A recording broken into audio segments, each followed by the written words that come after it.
So let's get back into the S matrix Bootstrap, and today we will actually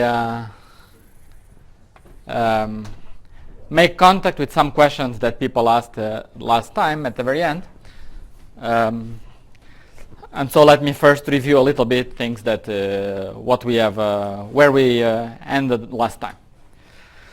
So last time we did some complex analysis with the idea of applying it to the Bootstrap. And in particular, I introduced three pieces of complex analysis. And in practice, it's the first and the last that I'm going to discuss more. One is a very simple fact about complex functions, which is that they don't have maxima inside domains. And that's just because a function is the average of the points around it, so it cannot have in absolute value maxima. And therefore, something nice happens is if I have a function that, say, at the boundary of some domain, it's bounded by 1. If it has no singularities inside, it's bounded everywhere, because it cannot have any maxima, right? Suppose you have, say, two boundaries, one inside, one outside, like an annulus. And the function is smaller than 1 in one boundary, smaller than 2 in the other, right? Then it can also not have a boundary. The maximum it can be is obtained at one of the two boundaries, but never in the middle. So in particular, if a function has no singularities, that function is smaller or equal than 1 in the full region. Okay? Now, what if the function has some singularities, like 2 poles, for example? Right? So if a function has 2 poles, suppose you have an even function with 2 poles, how big can the residue of that function be? And the answer was, well, the function which has the biggest residue is this one.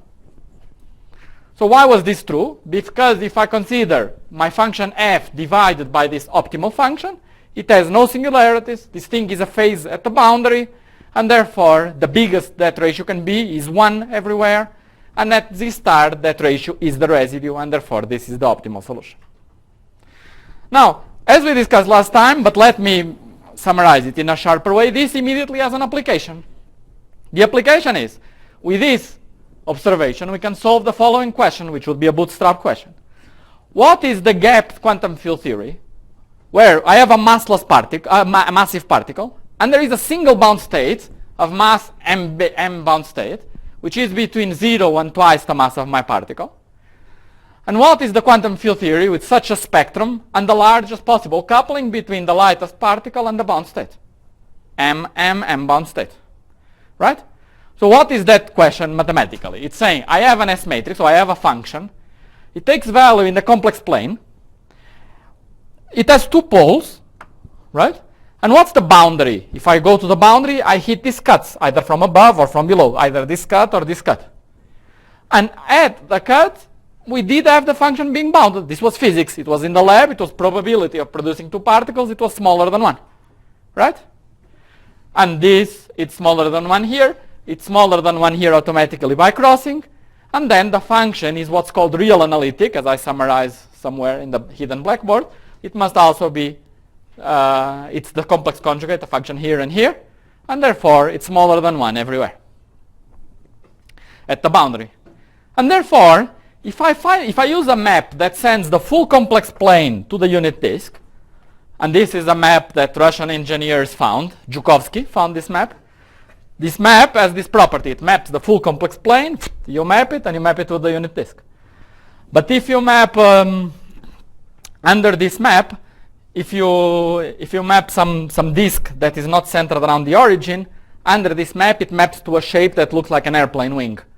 And so it was used to study hydrodynamics around airplane wings, because studying hydrodynamics around the circle is easy, and then you map it and you get an airplane wing flow. Okay, so that was cool. So we have this map, and this is the map. It's z plus 1 over z equal to this combination, right? So you can easily see that this does the job. It sends the cut S-plane to the unit disk. Okay? For example, you see that for each value on the right-hand side, there are 2 solutions, z and 1 over z.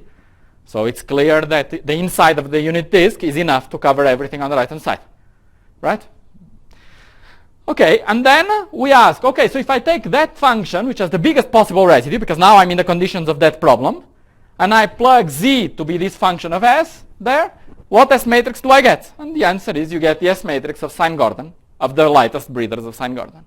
So the lightest breathers of Sine-Gordon S matrix has a coupling which is as big as it could be. If it were any bigger, we would need to produce more bound states, more breathers, or lower the mass of that bound state. Something would have to happen to preserve unitarity in that model.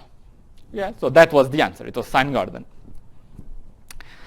What else did we see? So we saw that I recall that when you have an S matrix, you can write down its expression in terms of the discontinuity of the S matrix. Right? David also wrote very similar things today.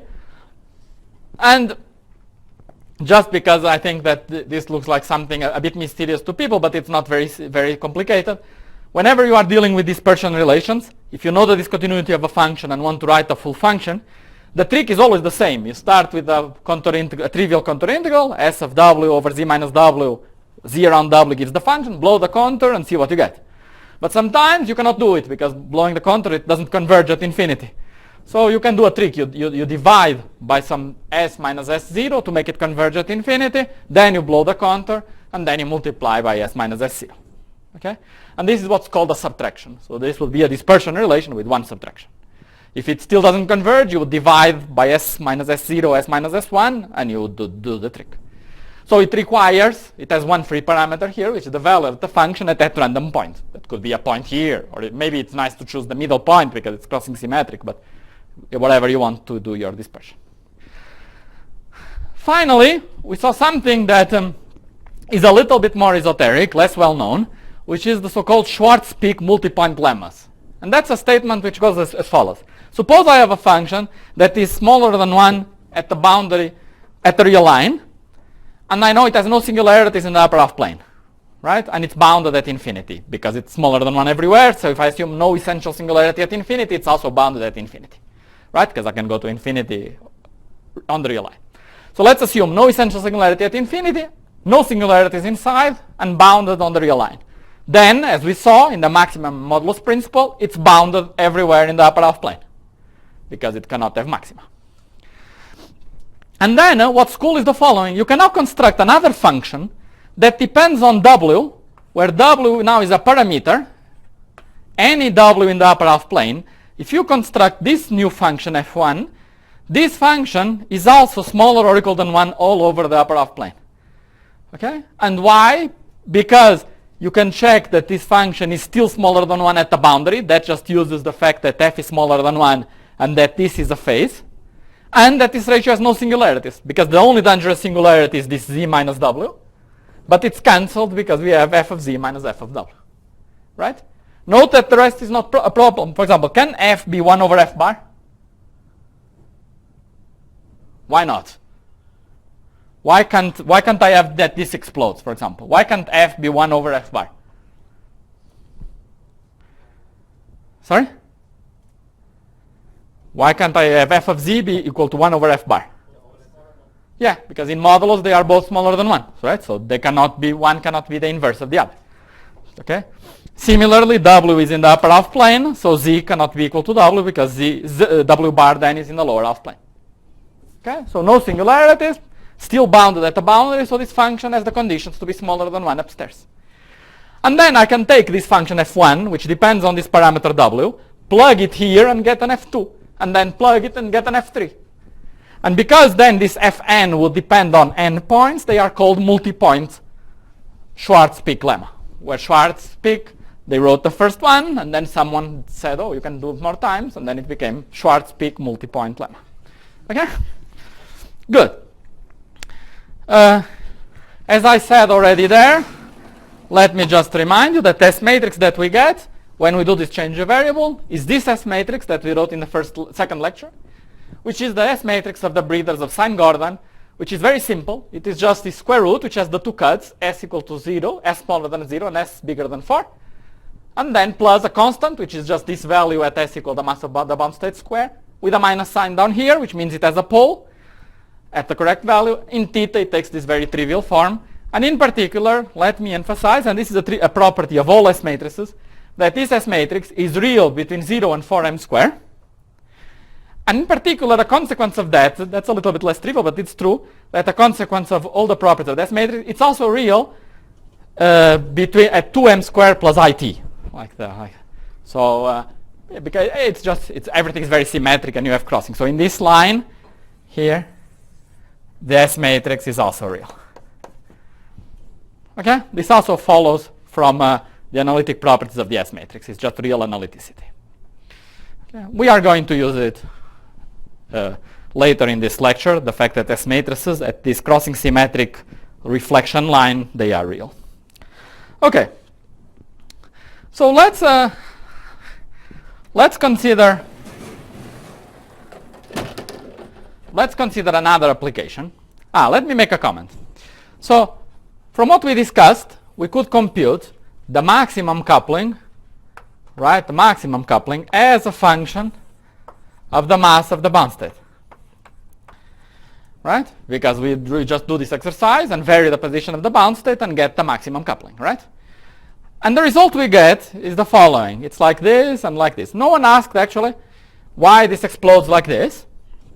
And the reason why it explodes is because when the mass of the bound state passes by square root of 2, okay, let's do mass of the bound state measured in units of the mass of the lightest particle.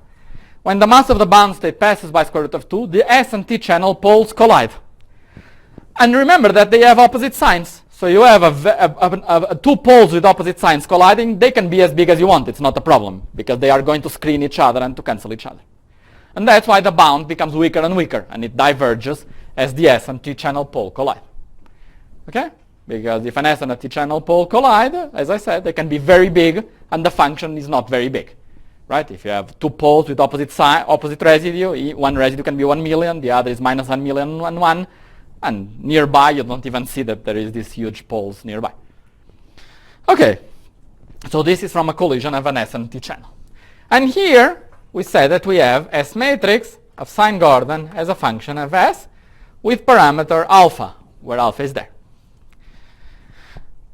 Okay, now remember that we said that this guy has good signs,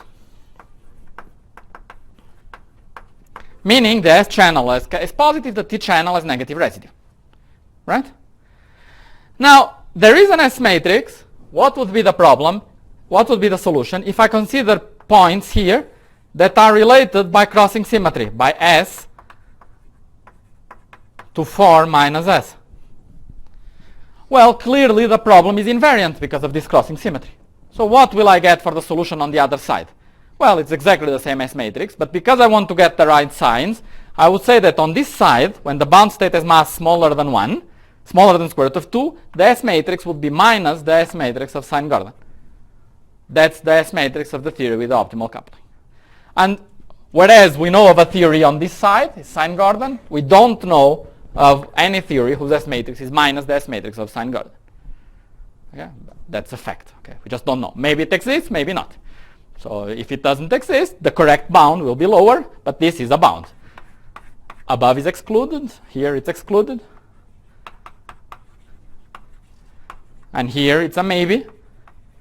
And on this side, we know we cannot saturate the bound with the bound is optimal because there is a theory that saturates it. But on the other side, it's minus sine Gordon. We don't know if the bound is optimal. Okay? Okay. Now, we could ask, so here, we had in the spectrum, so we scatter M, M, going to M, M, and in the spectrum, we had a single particle M bound state. Right?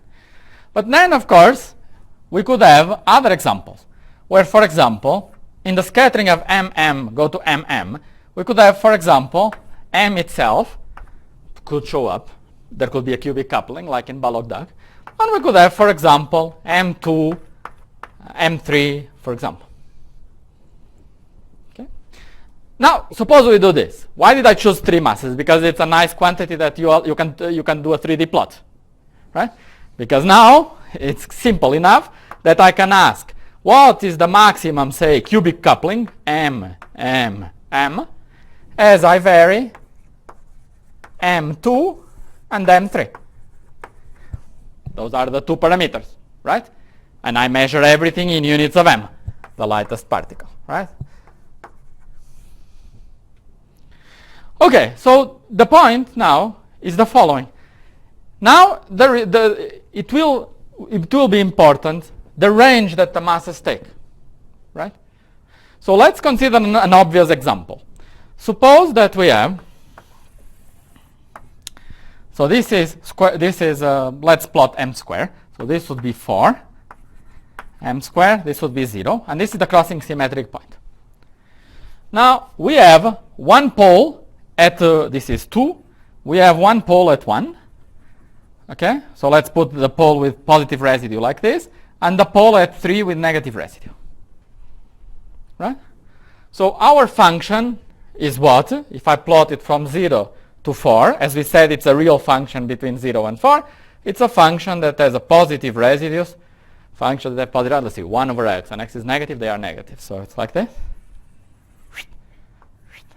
So if I plot a function that would have a single pole like this, so and then it would have a negative residue, so it would explode like this. Right? This is what I'm drawing here is what would be a CDD, a single one CDD factor. Right? One factor like that of sine Gordon. Right? That has two poles, one at the position where I put, or in this case minus sine Gordon, because if I want the signs right, I would have to put a minus. But this will be the plot of the function. Now you see that it depends where is M2. So let's now start putting M2. Because you see that if M2 is here on this side, so if I want an S channel here and the T channel here, then I'm good. I can just put another CDD. Because if I put another CDD, let's just change this. Right? I put another function like this, function like this, and function like this. What I want to say is that, as you see, there are no zeros. This function doesn't need to be 0 at any point. But if I want to put two residues which are positive, one after the other, they must have a 0 in between. Right? So now it depends. If this m is 1, if this guy is close, is on the other side, fine. If it's close to 1, it will be very different, because I will have to put zeros or not in between. So basically, this plot divides into many chambers. There are many chambers, and the bound is discontinuous. It's some complicated 3D surface that depends where you are, who is before and who is after, the ordering of the various masses and their position also relative to the crossing symmetric point. Okay?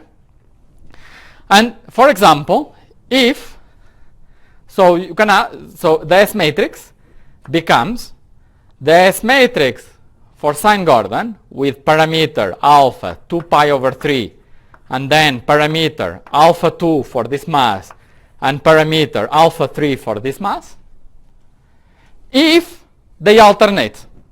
Okay? If S and T channel poles alternate. Because if they alternate, then I don't need to worry about putting zeros in between, because then they will come with the right signs. They will alternate automatically. Then this is the function with the biggest possible residue. If they don't alternate, I need to put a 0 in between the ones that don't alternate, and then optimize over the position of the 0 to maximize the coupling. Okay? And then the problem is a bit more complicated. And what happens is that the 0 likes to collide with one of the particles and remove it from the spectrum. Okay? But what's clear is that if they alternate, this would be the solution. So this is an example. In one of the chambers of this 3D plot, we will get the coupling that comes from this S matrix, where this alpha 2 and alpha 3 are adjusted to hit the mass M2 and M3. Okay? So this gives us some 3D plot. Let's suppose this region is here. So in this, there will be some 3D plot like this. In the notes, you have the 3D plot. You can look at it. But there is a region when the masses alternate where you get this region that in the notes I think I call region B. Okay? Now let me discuss a bit the physics of this region. So again, we are plotting the maximum coupling. Now I'm just drawing here. There is some range M3, M2, and then the axis here would be the maximum coupling G in this direction. And we find that the S matrix here, the S matrix optimal is equal to the product S alpha 1, S alpha 2, S alpha 3 where these guys are related to the mass m1, which is equal to m, m2, and m3. Okay? Now, this S matrix here, now we have here a region. And we want to ask, is this a physical theory? Right? Like before, we had sine Gordon, one CDD was a physical theory. What about this one? Is this a physical theory or not? Right? So, is there a quantum field theory with this S matrix? Okay. Like sine Gordon. Right? So here, I just want to give you a flavor of how we would proceed, because it uses some of the technology that we developed before. So what do we know if such field theory exists? Well, what happens when S is bigger than 4? Each of these factors is a phase. So if it exists, so if yes, it should be integrable, because it doesn't produce particles. Right? Since it saturates the bound, it obeys absolute value of S equal to 1. If it exists, it has no particle production. So it should have S matrix 2 going to 4 equal to 0, etc. Right? Because it saturates already unitarity. Now, because it saturates unitarity also, we know that there exists a cubic coupling, right? There exists a cubic coupling M, M, M. And therefore, if this theory is physical, it must obey the condition that I can fuse two S's and I can get back S. So if this S matrix must obey this condition. Right? With a minus sign must be equal to S. That was the condition, that I fuse two particles and I get back one particle. Right? Remember, this is this fusion condition. That I can scatter with a particle after or before I form it. And this fusion equation translates into this S matrix. So you can take this equation, this S matrix, and plug it into this relation and see, does it work for any alpha 2 and alpha 3? Or does it constrain alpha 2 and alpha 3? Right? So alpha 1 is fixed. Alpha 1 is 2 pi over 3. Right? And what happens is that this equation is satisfied in a line here. Okay? So this equation tells you that there is a line here. You can check. There is a line where this equation is satisfied. Okay? So that line, outside that line, we already don't like the theories. We only like the theories that live on that line. Outside that line, the theory wants to be integrable, but then it doesn't fuse nicely. Right? So what could be going on outside that line? Well, two things. One, the bound is not good enough. We have to lower the bound. The bound is correct, but it's not optimal. The other option is that the particle which has mass m is not the particle m that is outside. There is degeneracy and it's another particle. Right? And then what I would have here is like 1, 1, 1, 1, and here is a particle like the same particle but a different type. It has the same mass, but it's not 1, it's 1 bar. Okay, fine. Then this is the S matrix of 1 bar. It doesn't need to be the same. But if I say that no, it's the same particle, I insist that this is the same particle, then only the blue line is allowed. Okay, good. But then we can do more. Next, we can consider S to 1. Because now we can not only fuse 1, 1 to go back to 1, but we can fuse 1, 1 to go to 2. We just go to alpha 2, to the pole in alpha 2. Right? So we just multiply S 1, 1, but instead of I pi over 3, we do I alpha 2 over 2. And then S with minus. And this defines S to 1. Right? And then we go to S to 1, and we see what particles flow up in S to 1. And we want to impose that the only spectrum is M, M2, and M3. That there are only 3 particles. So what do you find? Now you go at the position of the poles, and the poles, what happens is the following. So you have in S11 you have 1, you have M2, and you have M3, This is the poles that you find in S11. And then you ask, what do I find in S21? Okay? And what do you find? You find that there is a pole at 1, say, but then instead of M2, there is a pole which is not at M2, and instead of M3, the pole is not at M3. Right? So it's like I have two new particles, one with M2 which is not M2, M3 that is not M3, if I am generically at this line. Okay? So that's fine. So it means that if this theory along this line, if it exists, say here, here, here, or here, imagine I'm here, it means that the theory doesn't have particles M1, M2, M3. It has M1, M2, M3, M2 prime, M3 prime. Okay. But I really only want M2 and M3. I don't want M2 prime, M3 prime. So then I have to go scan, scan, scan, scan, scan, scan, scan, and there is a single point here where these guys are the same. So then this is the point P. Okay? So now we really have a special point here. This is the theory we like, right? So now it fixes completely alpha 2 and alpha 3. So that theory sounds good, sounds like a great candidate for a good theory. So you could ask, what could be the theory that now this theory looks perfect, right? So here we have indeed just M2 and M3 and M. And then we ask, and now we know the mass of these particles, M2 and M3, because we fixed them. Okay? And the mass of these particles, you can compute them from this point. There are some funny masses, I can tell you. You find this point, and the masses are, this M2 is 2 cosine of pi over 5 m, and this M3 is 2 cosine of pi over 30 m. Okay? Those are the values that have these two properties at the same time. This matrix fuses nicely, and when I fuse it to get 2, 1, I don't find new particles. They are the same. They are at the same position as before, so it's not, I don't have 5 particles, I have 3 particles. Okay? And then now I have a theory which has an S matrix which has mass 1, mass 1.6, and mass 1.98. Okay?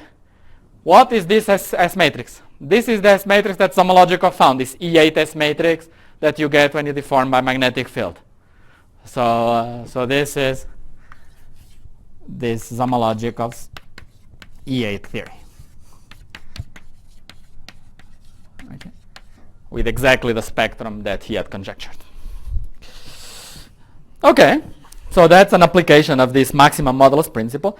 As you see, what the maximum modulus principle is designed to do, the first project, is you give a spectrum and then you find the space of possible theories with that spectrum.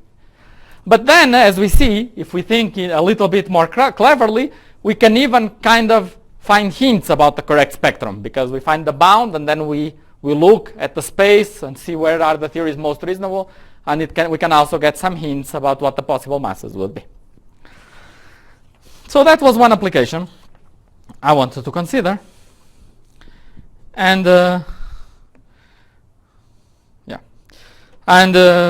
next I would like to move to another application, which are let's apply this machinery that we have been developing to understanding what could we say about the S matrix of flux tube phonons.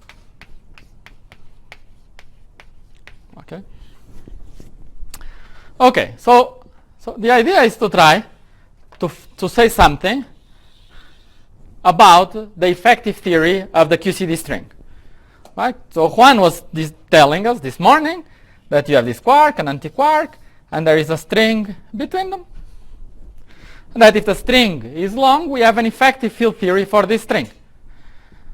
And this string can have excitations, some small ripples that move on this string, and that scatter with each other. Now, these excitations are massless. Why are they massless? Because they are Goldstone modes. Because when you put the flux tube, you could put the flux tube here, or here, or here, or here. So you broke spontaneously Lorentz symmetry. And there is no special energy difference in putting it here or here. Which means that excitations that just implement translations cost no energy. And therefore they must be gapless. Right? So when the momenta goes to 0, the energy of my excitation must go to 0 because I'm just implementing a translation. How many Goldstone modes there are? As many as transverse directions to my string. So if I have a static string stretched here in 4 dimensions, there are 2 perpendicular directions. So in 4D there are 2 Goldstone particles on the flux tube. So there would be d minus 2 such Goldstones. And because it's d minus 2 such Goldstones, their S matrix is a matrix if d is 4, because then it's 2. And we are in this kink bar situation, remember? It's exactly like the kink bar, where we had a kink and a kink bar and they could scatter with each other. We have an S matrix, S, A, B, C, D, that depends on the rest energy when I send one particle moving at the speed of light to the left and one to the right and one to the left with momentum P and minus P, and then this would be a function of S, which would be just P squared. Okay? And this could be particle Goldstone A, Goldstone B. Okay? Now, what do we know about this effective field theory of the string? And what do we know about this S matrix? So first let me point out that this S matrix would be like this if D is bigger or equal than 4. Okay, let's say D equals to 4, for example, in 4 dimensions. It would be just a function, just an S of S, in D equals to 3. In D equals to 3, there's only one transverse mode, and it would be an S matrix. Okay? So let's stay with D equals 3. It's a bit simpler. We avoid dealing with the tensor structure. So let's stay here. Okay? Let me say that there is lattice data that computes the energy of these flux tubes, both in 3 dimensions and in 4 dimensions. And once you have lattice data for computing the energy of these flux tubes and its excitations, from that you can learn about the S matrix of the excitations that live on the flux tube. I don't know if Tom discussed this Lusher formalism, but there is a formalism that basically you can think that you have a finite, you can wrap your flux tube and put the flux tube in some large circle. And then the spectrum of that flux tube will be given by the quantization of the excitations on the flux tube. And by studying the energies of your lowest energies of your flux tube, you will learn about the 2 particle states there, and in particular about how they scatter. Okay? So we have some information about these S matrices. We have some information from lattice. That's one piece of information. And the other piece of information, and that will be the main focus of what I'm going to describe, is from effective field theory. Namely, we write the effective theory that we can write for the flux tube in terms of curvatures of this string, which are more and more subleading as you have a long stretched string. It's a derivative expansion. Okay? And then you can label in terms of the irrelevant operators all terms that you can write, and they are less and less important at low energies. So, but before I move to effective field theory, let me just say from the lattice, what do people find from the lattice? Well, they find an S matrix that you can plot. So if you plot this S matrix for S of S, right, and if you plot, let's say, delta, where you write that this S, people like to say it's the phase shift, e to the I delta S. Remember that when you have no particle production, S is a phase, then this delta is real. When you have particle production, this delta acquires an imaginary part. Okay? And let's plot the real part of delta. In fact, you have very little particle production, and as function of S, when S equal to 0, the S matrix must go to identity because they are Goldstone particles, so they become free when you have S equal to 0. So it starts linearly, and it goes linearly, and it's some boring function. Okay? So this is what we get in D equals to 3. Maybe not as boring as this, but pretty boring. Okay? In D equals to 4, it's much more interesting that in D equals to 4, if you extract from the data, you get more something like this, which exhibits a pattern that people call a resonance. Okay? And the resonance is it's like a pole, but the pole is not on the first sheet, it's in the second sheet. It manifests itself as a 0 of the S matrix. But that's basically how people find particles. They find this bump. This would be really a resonance. And then people that looked at this data, so if you look at the lattice, you look at the energies of the flux tube. The energies don't tell you much. Then you convert to this delta and you see this beautiful resonance shape and say, ha, this is like a new particle. And in d equals 4, what does it mean, this plot? Because I said I have tensors. So what am I plotting? I'm plotting a tensor, right? Doesn't make much sense, right? So what I'm plotting in this plot is delta in one of the channels. So I have to decompose this into representations. And what representations are there? Symmetric, anti-symmetric. Which one did I miss? Symmetric, anti-symmetric. No, okay, traceless. And here, it's in the anti-symmetric representation. In the other ones, it's also boring, that you find a resonance that people call then the QCD worldsheet axion. So they said, it looks like the QCD worldsheet wants to have some excitation with some mass, m star, around some mass m star. From how sharp this is, you can measure this width. These are exactly like these widths that Juan was describing in the morning. And they say, it looks like the spectrum of QCD in 4 dimensions. It's 2 massless particles, these goldstones. And the next important one is some resonance whose mass is around here, around 1.6 times the string length, they estimate. Okay? So it's a heavier excitation. It's hard to take into account rigorously in effective field theory. It's more phenomenological, of course. But this is the status of what people know about this QCD string. Of course, we don't know the exact QCD string. That's what Juan said. We would love to have the string theory for QCD, but we don't have. Okay. So instead, as I said, what do we know? We know that the string, what's the action for the string that describes for these long strings in a pure glue? Well, just based on effective field theory, you write everything that you can write. So what can you write? You can write integral d2 sigma, the action of the string. And then you write first Nambu-Goto, square root of h, where this h is the determinant of d alpha x mu, d beta x mu, where x are the target space coordinates of the string. So what is x for us? X for us will be the following. We'll have a stretched string with some fluctuations, like we said. Right? So x, mu for us, would be the excitations are transverse to the string, right? They are up here or here. So there is the first component is just time, the other one is sigma, and the other ones are xi. So this is the gauge we are working in. So this xi, I, runs from 1 to d minus 2. So now if you plug this expression, you take the derivatives, this h, for example, the leading term, when this fluctuation is small, is just tau sigma, it's just 1, right? Plus, and then you compute like dx, plus, let's compute square root of this guy. Then you have plus dx squared, dx to the 4, plus an infinite sequence of terms. Right? And you see that this is the kinetic term, and here start interactions.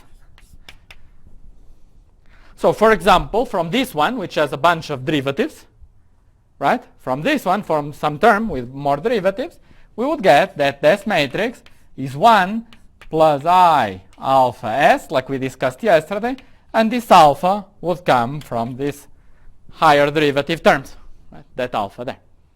Okay? And here we see it's not up to us to choose it, as far as this term does. This was fixed by Lorentz symmetry, the fact that we had to write this structure. It was the only thing we could write.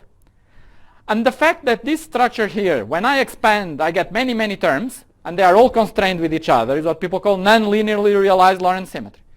And it's coupling all these terms, even though there are many higher terms. Right? So it's very compact when written like this. When I expand out in this, for a field theory for this, these are now my fields. it looks like suddenly I get miraculously all this information about these higher terms. It's just because they came from the expansion of this invariant, which was just the Nambu area, Nambu-Goto area. Okay, but this is not the only thing you can write. This is the leading order. And then, so by dimensions, this would come with something like 1 over L string square. This is just setting dimensions. And then I would start writing everything I can write, which is Lorentz invariant. For example, with this induced metric, this is H alpha beta, I could write the Ricci scalar. That's an example. Okay. Now, the Ricci scalar, however, it's a topological term in 2 dimensions. Okay, it would be, I could say a few more words that even though it looks like the first thing we should do is just drop it, when you do explicit computations, if you do dimensional regularization, say it's what's called an evanescent operator. And sometimes you need to take it a little bit into account, but it is indeed more or less just a technical thing that if you want to do loops, you might want to consider it as an evanescent operator. Otherwise, as we know well, it is just a topological term and we can drop it. And then we can have things like extrinsic curvatures that turn out that we can also vanish the leading one by the equations of motion that turn out to be proportional to the first curvatures we can write. And therefore, the next thing we can write, the only thing we can write here, is some term, let me parameterize it with a coefficient gamma 3, times some higher curvature, let me call it k to the 4, which is some extrinsic curvature to the power 4. That's the first term I can write. In fact, I'm calling here gamma 3, but in 4 dimensions, there are 2 terms. There are 2 curvatures that you can write. In 3 dimensions, there's only one. They reduce to 1. So that's why I'm writing it just in terms of 1 parameter. So this, you see, it's an irrelevant operator. So it contributes not much at low energies. It contributes very little. And then it continues. There is plus higher orders. And these are called Wilson coefficients. So they are coefficients that multiply these irrelevant operators that will show up at low energies. And if I go to very high energies, all of them are important, and I need to UV complete, and I don't know what happens. Right? So this action is good. It's an effective field theory. It's good to compute the low energy expansion of my theory. Okay? So this is what we get. So this is just based on symmetries. It's everything we can write. And then we write this, and we ask, based on this S matrix, based on this action, what do I get for my S matrix as function of the energy in terms of these Wilson coefficients that I can write. And what we get is the following.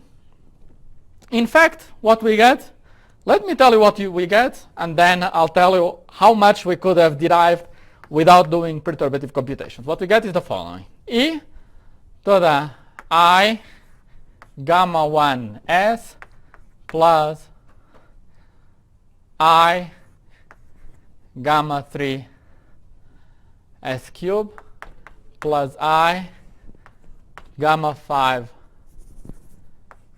S to the 5 plus I gamma 7 S to the 7 plus, and here we don't know. But here we could have S to the 8 logs could start appearing here, etc. But not before. Okay, so let me say a few words about this expansion. So this is a low energy expansion. This is valid when S is very small. Remember, massless particles, so now low energy is S equal to 0, not S equal to 4, because the mass is 0, right? So this one is the leading order term that just comes from the universal part of the action, this Nambu-Goto, and it's basically definition of my units. So this is just L string. It is just that I measure things in whatever units I want. So this is just proportional to L string. So this coefficient, I will choose it to be 1/4. It's my choice. It's choice of units. I measure things in these units, right? When I plot things as function of S, I need to make it dimensionless. So this is one choice of units. And then what this formula is saying, like this, is a couple of things. So for example, it is saying that if these coefficients are real, it's saying that there is no particle production up to order S to the 8. That's a lot, right? It's it wants very much to have no particle production. And indeed, all terms that you write down that you can write, the ones that have particle production, they show up very late in the effective field theory action. So indeed, you can see that you cannot produce particles up to some energy. Okay? So in 4 dimensions, the particle production starts a bit earlier, but in 3 dimensions it shows up really late. So we have what's called approximate integrability at low energies. So we see that we have approximate integrability because we have at low energy, indeed, we have no particle production. Okay, so we have approximately integrability.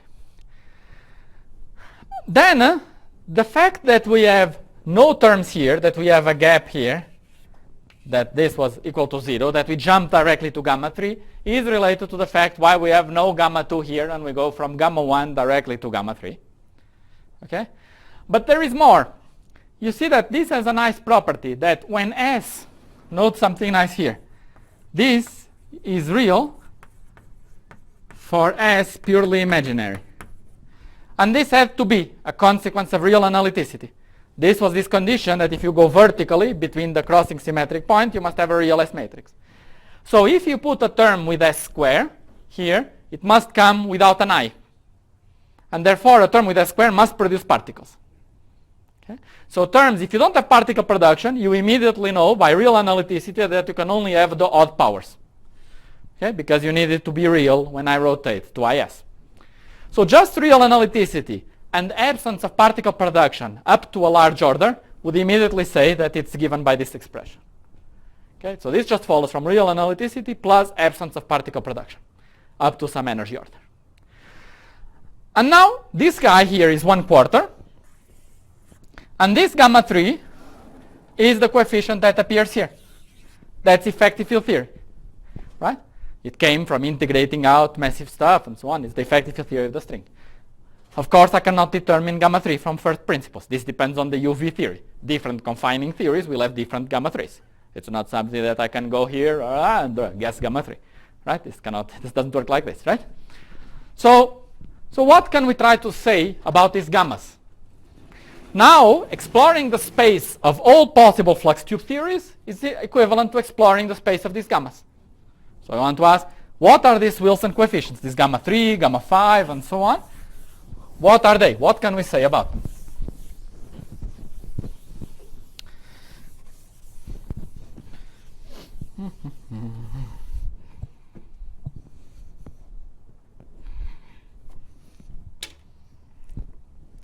So now we explore the fact that we know that our S matrix, right?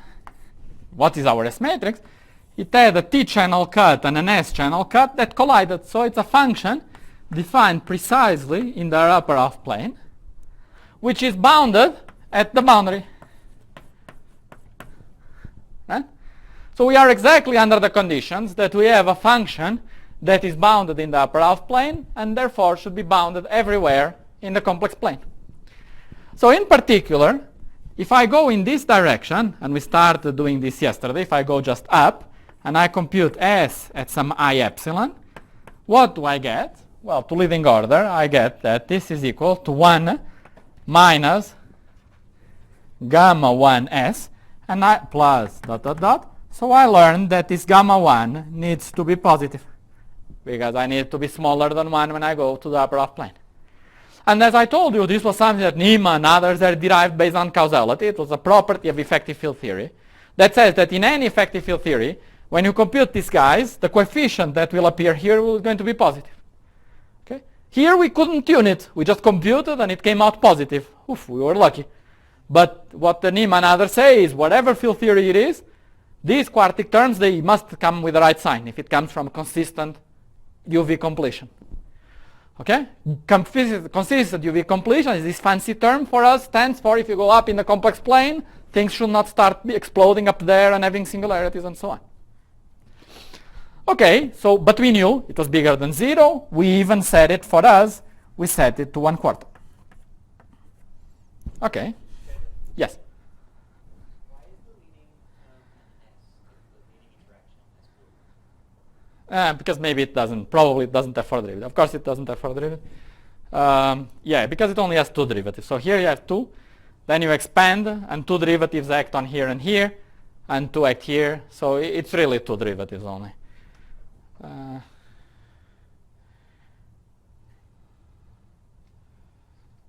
Yeah, you have to plug this x, this full 4 vector.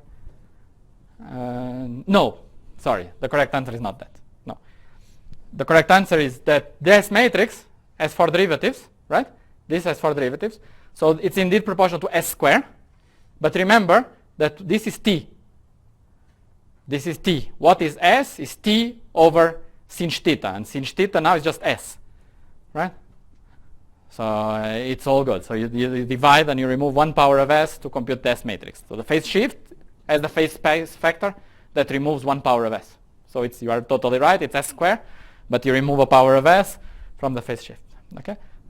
Did everyone follow? So what I compute in perturbation theory is indeed s square because you have 4 derivatives, but we divide by sinh theta to compute s, and sinh theta is just s at low energy for massless particles. Okay. Now, here is where something cool comes about, and this is something that was not known before, which is that what that happens if I now take this technology and experiment by taking this expression and plugging for this f our S matrix for the flux tube in d equals to 3. Right? Now what do? I take this expression and I take both z and w to be close to 0, because that's the only region where I know the S matrix is a low energy expansion, right? And what do I get? I get the following. I get that now I use first Schwarz peak, and let me do the following. Let me say that I'll take z here and I'll take w here, and both are very close to 0. Okay? So, but I'm taking w first going to z and then z going to 0. Okay? So I can do it, right? I just expand in this epsilon, right? In this vicinity, so let this be very small. So we know the expansion of the S matrix is just this, around this value. So I just compute it in this direction, this Schwarz peak combination. And then this F1, in this limit, I take limit w goes to z and then z goes to 0 and becomes equal to, so in the end z will be I epsilon, like here, becomes 1 minus gamma 3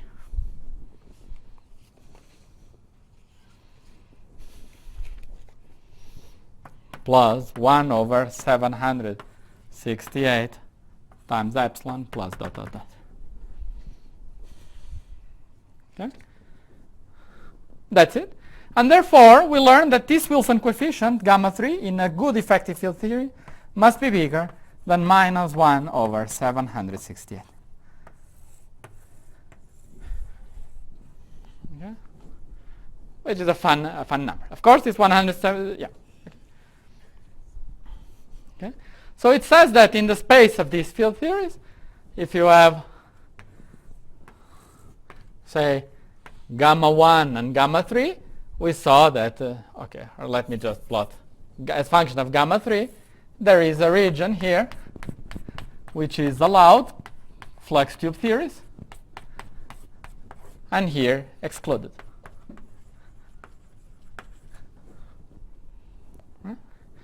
We can do more. We can plug it into F2, F3, and so on.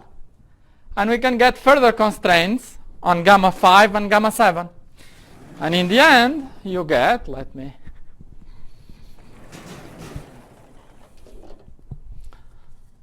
and maybe right here.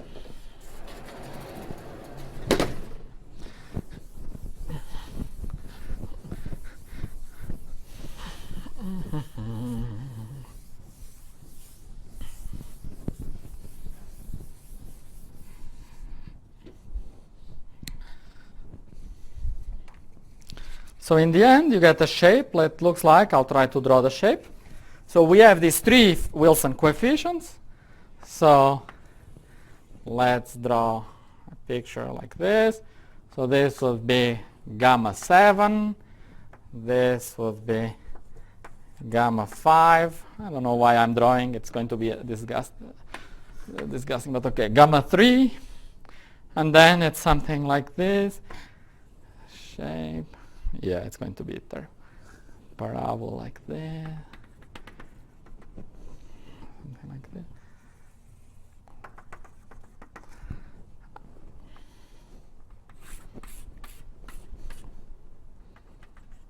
So you see. Pretty good, actually. Okay. And it goes down. So it's unbounded from here. And we must be inside. Okay. So gamma 3, you see, this maximum here of gamma 3, this is the value we just computed, this 1 over 768. That's just one constraint, but furthermore, we need to be inside this region here of Wilson coefficients. Okay, so this is how we say that we are here somewhere inside. Okay. Now, of course, you take different gauge theories with different gauge groups, different confining theories, you will be at different points inside, but this is the idea of carving out the possible space of D equals 3 flux tubes.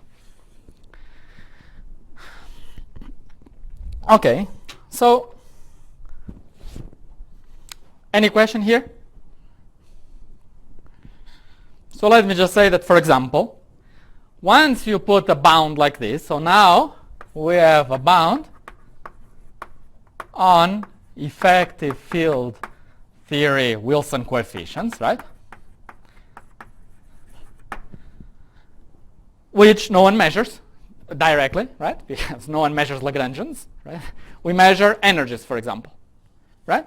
So we can now ask, what's the energy of a long flux tube, for example, right? And for example, the energy of a long flux tube, let me tell you, that there is a formula that was known for the first few universal orders of the flux tube.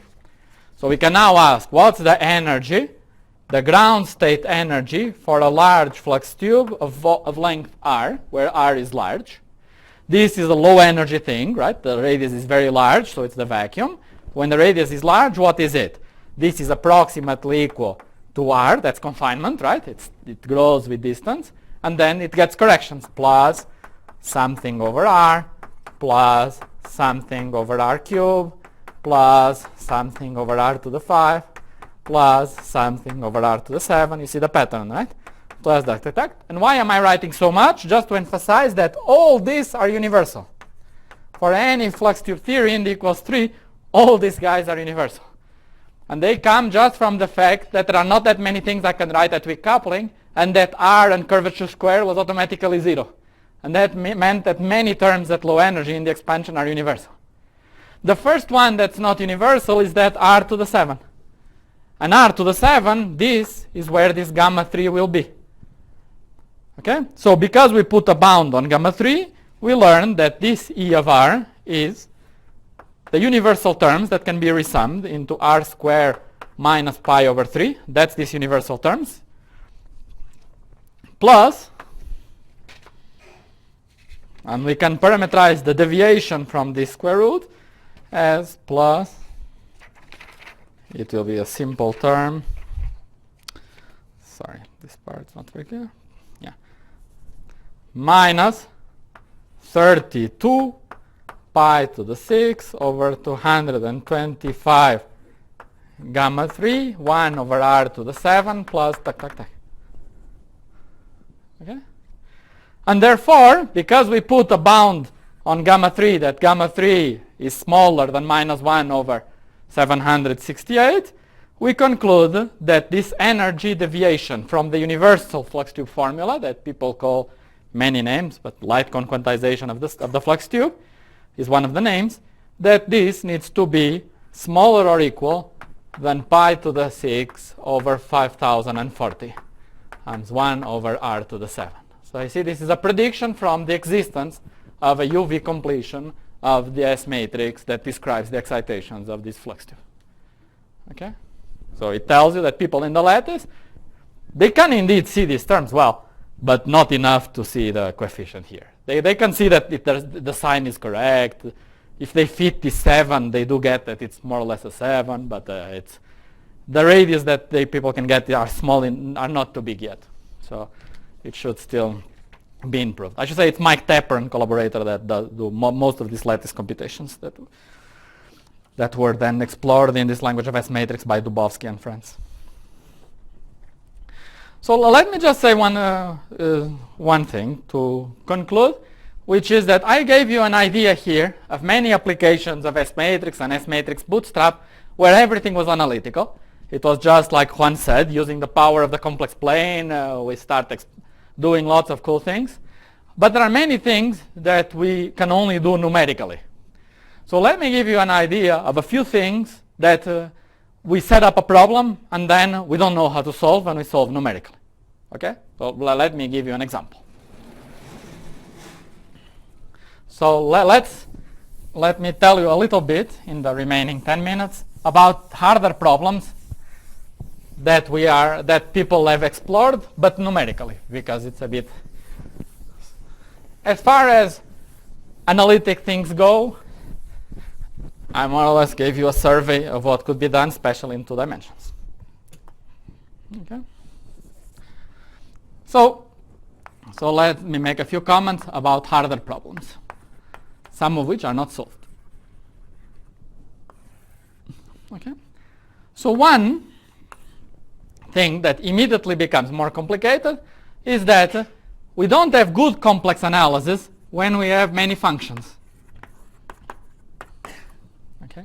So when we start, instead of having one function that is smaller than 1, when we have many functions that are smaller than 1, we don't have this maximum modulus principle and so on at hand that we can use directly. So let me give you an example of a type of problem that we might want to solve. Suppose I have a unit disk. And now, let's divide the right part of the unit disk and the left part of the unit disk. Let's suppose that there are a bunch of functions, and fa, all of them are smaller or equal than 1 on the right boundary of the disk. Okay? This would mean, for example, this A could be the channels when I'm scattering. It would mean that in the various scattering channels, I have probability smaller than 1. That's true. Indeed, as matrices, you decompose symmetric channel, antisymmetric, traceless, in all channels, or if you have supersymmetry, boson-boson, boson-Fermi, in all channels, the probability needs to be smaller or equal than 1. So this would be the various scattering channels. Right? But what happens to one channel when you see it from the other side? When you diagonalize to go to one channel, it's not diagonalized from the other channel. What is a nice symmetric traceless channel from one channel, from the other is a combination of all possible channels. So now I'm dealing with functions f of z, fa of z, that are equal not to fa or to fb of minus z, but there is a group theory matrix, constant, but still a group theory matrix that mixes z and minus z, that implements crossing. Right? This is just group theory. It tells you a symmetric representation, how does it decompose from the other side. Right? So this is just some simple, explicit but constant crossing matrix. So you see that on this right boundary, f is a linear combination of f at minus z, which is on this boundary. So it's of course bounded as well on this boundary. Right? Because fa here is CAB, f here, and f here is bounded by 1. So it's you add up a bunch of phases with constant numbers, so of course you get a bounded thing. So our functions f are bounded everywhere. But they obey this problem, a little bit more complicated. Right? This C, again, you should think that this C is some simple matrix, like 1/2, 1/2, 0, blah, blah, blah. Depends on the group theory problem you are considering. It's a fixed given matrix. Right? What is C square? If you do crossing twice, what should you get for C square? Oh, identity, right? So you cross twice. So it's a simple constant matrix that squares to the identity. So it's given. It's a group theory problem. And now you could ask, for example, what's the maximum value of f, the first one, in the middle of the disk? Right? Or if there are poles, how big can these residues be? What is the space of these functions? And so on. And this we don't know how to solve. It's a mathematical problem. We just don't have the tools. We don't know what tricks to use, what book to buy, and then to open. So we don't know the answer to this. So how do we do? How do we solve this? Well, we solve numerically. How do we solve numerically? We just say that our FA, we just say, well, if it's a regular function inside the unit disk, we just Taylor expand it. So we just say that it's a sum Cn z to the n, and I sum up to 20. And 20 modes describes Mickey Mouse, right? Or you describe anything with 20. If 20 doesn't work, you put 30, but okay. So you put a bunch of Taylor expansion of a regular function. This converges inside the disk. What am I doing in terms of S? In terms of S, I'm expanding around the middle, but I'm not doing circles. Circles would be very silly to do an expansion like this, because this would stop converging as soon as I hit the thresholds. So what we are doing by going to the disk is doing a clever foliation that does this, that avoids, as I increase, that avoids these cuts. That's what the map to the unit disk is doing. So it's finding an expansion that covers the full S matrix. So we take Cn, and now a list of Cn's is a parameterization of a smooth function. And then we just ask Mathematica, find the maximum of this function, subject to the condition that on a grid of points here, this is true. So we just specify a grid, say 50 points, 20 variables, and then say, find the target is this, maximize this, with this on the constraint of these 50 equations, where these are the variables. And this gives me what the C's are, the numerical solutions. Okay? So that's an example where we have numerics. And then we have some shapes of what are the possible space of theories and so on. Okay? So here, at this point, we do numerics. And then we get shapes of similar to that one, of what's possible and what's impossible. Right? But that's conceptually, this is how it goes. Now, another thing that we don't understand is that these shapes, they have lots of structure. There are cusps, for example, kinks. Okay. This will be kinks there, or cusps. Right? These are like special theories there. Often things happen like this. You find a cusp, right? And you look and you go, what is this S matrix that looks special here, right? You go to the boundary, what is this S matrix? For example, suppose I study the space of theories with ON symmetry. Then this is a matrix with ON. And then what's this special S matrix with ON symmetry, right? What did we impose? Unitarity and crossing symmetry. Only. And we go and we find this cusp. We go there, and this S matrix obeys Young-Baxter. You see, Young-Baxter is totally not imposed here. We just do this. Right? And this, we get a tensor that obeys this property. You multiply this tensor in 3 different orders and you get the same thing. I don't know why. Mathematically it should be explained. Right? I'm just imposing unitarity and crossing, and I'm getting some cusps in some funny shapes where there are special theories there. Okay? One theory that we find, for example, when we start looking for theories, we find many theories that people knew already from integrability, that they had found already, like the nonlinear sigma model with ON and so on. But sometimes theories that are yet to be identified. For example, one theory we found is the so-called supersymmetric Sine-Gordon theory. Supersymmetric Sine-Gordon is well known. It's Sine-Gordon with fermions. Okay? But we found that close to that theory it's not just a cusp, it's an edge. And we found that along that edge, you still have a family of theories that obey Young-Baxter. Okay, that theory is not known. It looks like there is a deformation of super Sine-Gordon. So what could we try to do? Well, let's go back to this exercise that we did to find Sine-Gordon. Let's put back fermions, and let's find out that when we add fermions, that Sine-Gordon is not an isolated point, that there is a family that we can find that should describe this novel theory. Okay? So this is what my student is doing now. So I have a student, she's trying to do precisely this, to go scan. So to go scan in the vicinity of the super Sine-Gordon using these methods that we developed in the last lecture. The other thing where people don't know how to solve, the other hard problem, that I don't have too much space. So it's like Fermat. That's so that's why I'm not going to solve it completely. Is d bigger than 2?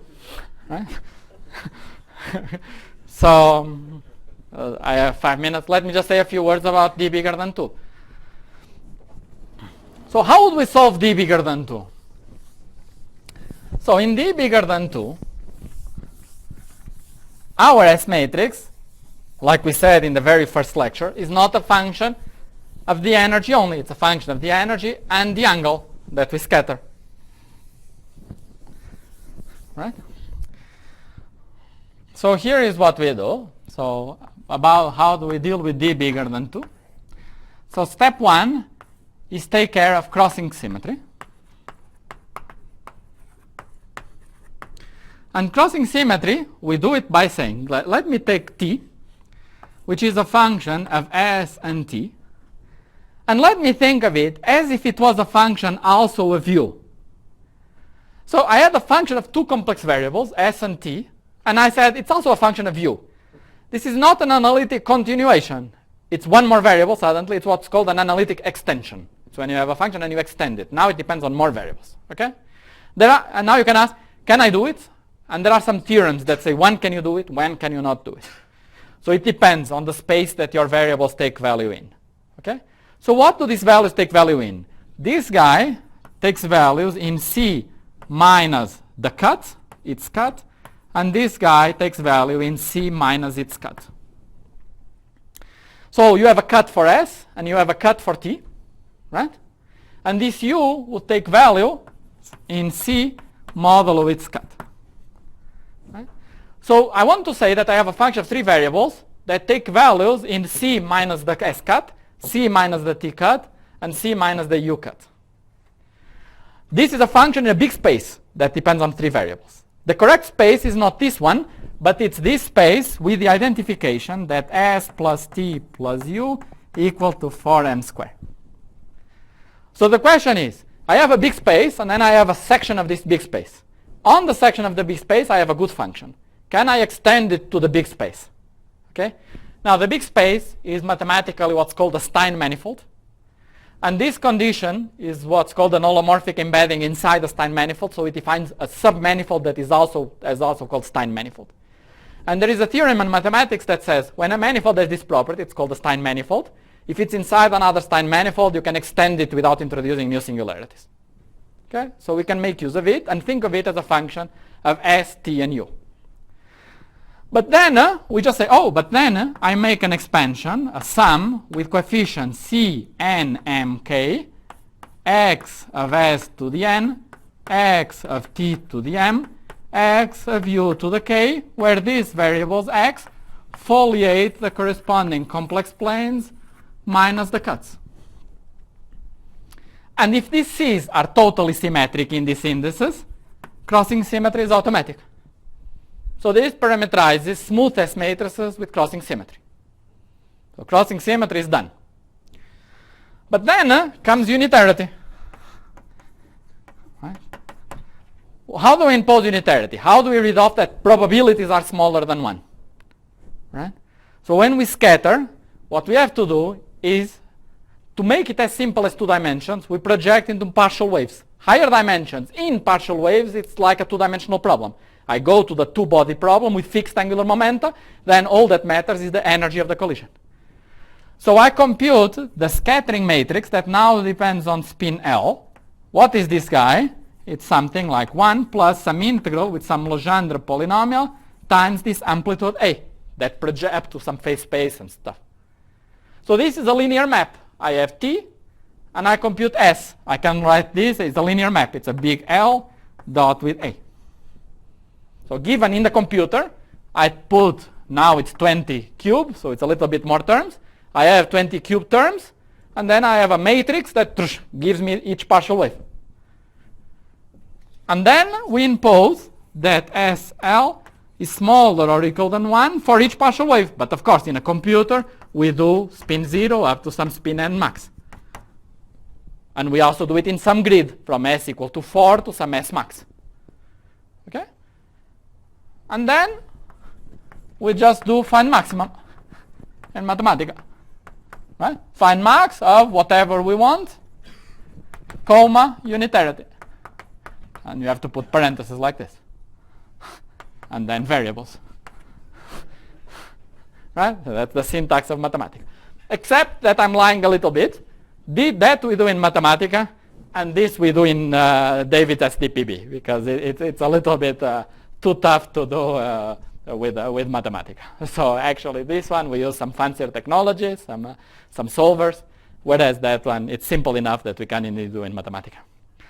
So that's how we can explore the space of higher dimensional theories, and how we could put bounds on some physical theories. For example, the S matrix of pions, or the S matrix of other theories that could be gapped or gapless. As we saw, we can do both of them. What we don't know how to do at all is gapless theories like gauge theories. So these theories that I described, these ones are gapless, but they are Goldstone particles. They are a little bit simpler because they have very good soft behavior. They become free at low energies. They are not plagued by infrared divergences and so on, which in a theory of gravity would be nastier. So we would have to think a little bit harder how to do. And so in finishing, let me take this opportunity to thank Tom and Oliver and the other organizers for a spectacular school. I had a great week, and I'm sure everyone enjoyed a lot. So thank you. Thanks very much.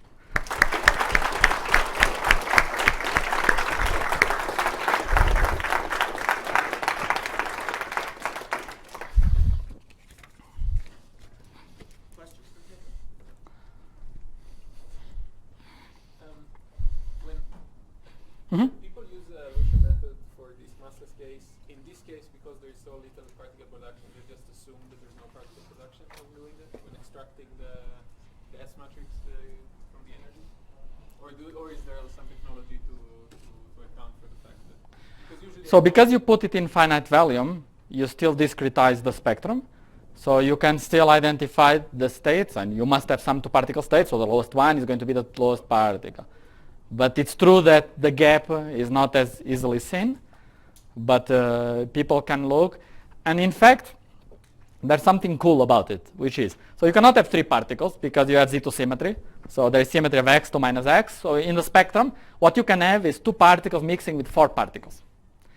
And indeed, there's something funny happening, which is that this S matrix, the leading order, before we constrain gamma 3, this leading order, you see it's S, which is P left times P right? It's the product of the two P's. And then there is the gamma 3 times S cubed plus ... So when we study the universal term, the leading term, which is this gamma 1, it is a function of the product of the left and right momenta in the exponent. Which means that when I scatter not with one particle but with many particles by multiplying many S matrices, it's like the P right, the P left will just interact with the total momenta, because I multiply these phase shifts and I just construct a total P right. And in practice, therefore, this means that the spectrum just depends on the total left moving and total right moving momentum. So it means that the four particle state with momenta 1 plus 1 will have the same energy as a two particle state with momenta 2 plus 2. You see? So if I have momenta 1, 1, minus 1, minus 1, or if I have momenta 2 minus 2, it's the same energy. And so what we expect in the lattice is to see degeneracy, is to see some levels that are almost degenerate between the two particle, the second excited state of two particles, and the first excited state of four particles. And that degeneracy is a small effect.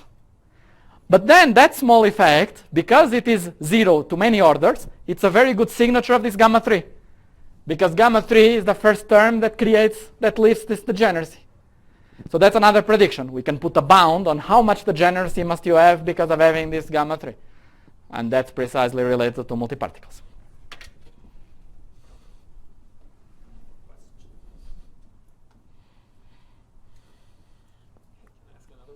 Mm-hmm. Why do you expect this theory to be UV complete? When I say UV complete, what it means is this. Right? It's just this. It's just unitarized. Everyone is asking me this question. I think maybe I'm using wrong terminology. So let me explain what I don't want to say. I don't want to say that if I take the flux tube theory, that the only excitations on the flux tube are the phonons of the flux tube and so on. That's wrong. Especially if I am at finite n, these phonons are going to scatter and produce a glue ball that goes into the bulk. Because they produce the glue ball, the probability will be smaller than 1. Fine, but it's included in the statement that it's smaller than 1. So for sure, if n is not infinite, it can never be 1, because at some energy I scatter very fast phonons and it produces a glue ball. But in particular, it's smaller or equal than 1, so the bounds are correct. So even if we scatter them at very high energy, we still expect that worst case things will fly off. Yeah, that's right. So when you scatter, what you expect is, what are the possible final states when you scatter 2 phonons? It can be 2 phonons, 4 phonons, 6 phonons, 8 phonons, or 4 phonons, 2 glue balls, whatever, all that chunk. The most important one is, of course, just 2 phonons. Then 4 phonons or 2 phonons and 1 glue ball. Look, there are no more questions. Let me just make a few really brief words. I'd like to thank one more time, Pedro, all the speakers for all of the weeks, and especially your scientific organizers, Nadi and She and Leonardo and Tom Hartman, for putting together such a great school.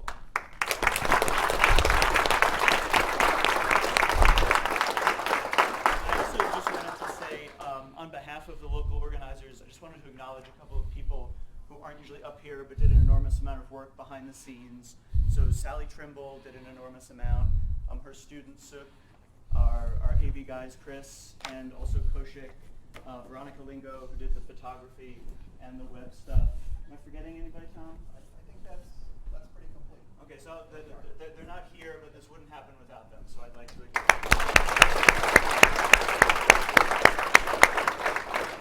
So this is the end, but of course it's not really the end, it's the beginning. Now you've learned all of these things and you can go on and expand on them.